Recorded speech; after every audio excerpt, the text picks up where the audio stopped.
Big Boss Shillong Teer. हाय दोस्तों, मैं आपका बिग बिग बॉस शिलोंग तीर में आप सभी का स्वागत है। दोस्तों, इतना दिनों से मैं थोड़ा बिजी था, इसलिए वीडियो में बात नहीं कर पाया, तो इसके लिए सॉरी और मिस होने लगा। तो टेंशन लेने का नहीं, 17 तारीख को टारगेट देने से पहले तो देखिए हम लोगों को एफआर में देखने को मिला 16 तारीख को 6-5 और 8-5 एसआर में। तो दोस्तों, हम लोग को मिस देखने को मिला, इसके लिए सॉरी, लेकिन टेंशन लेने का नहीं। आज से आपको हर दिन टारगेट दिलाने की कोशिश करूँगा। तो दोस्तों, 17 तारीख के लिए हम लोगों का हाउस एंडिंग होगा 105।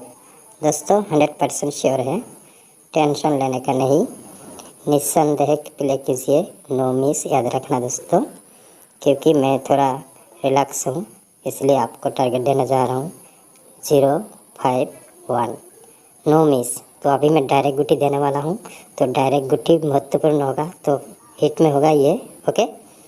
और दोस्तों हिट में ये भी प्ले कर सकता है, ओके। तो ये था मेरा हिट गुटी, और 16 में होगा ये गुटी, ओके। और दोस्तों दूसरा 16 में होगा हम लोगों का ये, ओके। तो दोस्तों ये था मेरा टारगेट। अगर पसंद है प्ले कीजिए, अगर पसंद नहीं है मत प्ले कीजिए, लेकिन 051, ओके। तो best of luck and thanks for watching my videos.